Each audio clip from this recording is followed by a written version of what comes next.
Tulip Siddiqui একটা পরাজিত শক্তি, বর্তমানে যারা পরাজিত, একটা পরাজিত শক্তিরই একটা অংশ। সেজন্য এই প্রেক্ষাপটে তার সাথে তার আলোচনা হতে পারে না। বর্তমানে এই প্রেক্ষাপটে কোনো ব্যাপার নিয়ে আলোচনা হতে পারে না। আসসালামু আলাইকুম ভাইয়া, কেমন আছেন আপনি? ওয়ালাইকুম আসসালাম, আলহামদুলিল্লাহ ভালো আছি।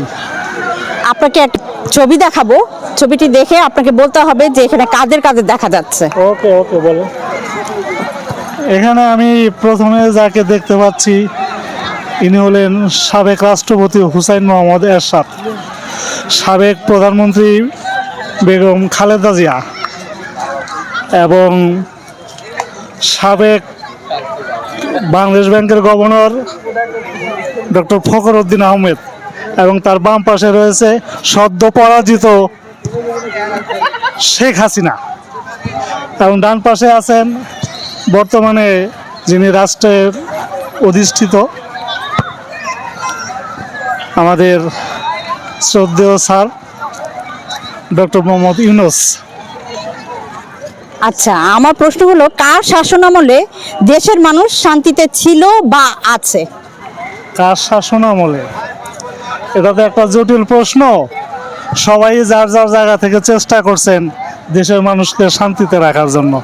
তবে আমি সর্বোপরি যেটা বুঝতে পারতেছি, এখানে সাবেক রাষ্ট্রপতি হুসাইন মোহাম্মদ এরশাদ এর দীর্ঘ 9 বছরের শাসন আমলে দেশের মানুষ সুখে শান্তিতে ছিল, এবং এর পরবর্তীতে যিনি আসবেন, বর্তমানে যিনি ক্ষমতায় আছেন ডক্টর মোহাম্মদ ইউনূস স্যার, যদিও ওনার সময় অল্প, এখনও বাস্তবে কিছু বোঝা যাচ্ছে না। এটাই। টিউলিপ সিদ্দিকী যে ওনাকে একটা চিঠি দিয়েছিল সাক্ষাতের জন্য, সেটাকে তিনি নাকচ করে দিয়েছেন। এইটা নিয়ে আপনার মতামতটা কি? বর্তমানে প্রেক্ষাপটটা হলো ডক্টর মোহাম্মদ ইউনূস স্যার যে লন্ডনে আছেন, ইনি লন্ডনের রাষ্ট্রপ্রধানের আমন্ত্রণে সেখানে গেছেন। বড় একটা সম্মানসূচক ডিগ্রি তাকে দিবে, সেই উদ্দেশ্যে সেখানে গেছে। আর টিউলিপ সিদ্দিকী যে ওনাকে একটা চিঠি দিয়েছিলেন, ওটা আগেই নাকচ হয়ে গেছে। ওই ব্যাপারে ওনার কোনো হবে না, ওনার সাথে কোনো আলোচনা বা ওটা নিয়ে কোনো আলোচনা আসবে না। টিউলিপ সিদ্দিকী একটা পরাজিত শক্তি, বর্তমানে যারা পরাজিত, একটা পরাজিত শক্তিরই একটা অংশ।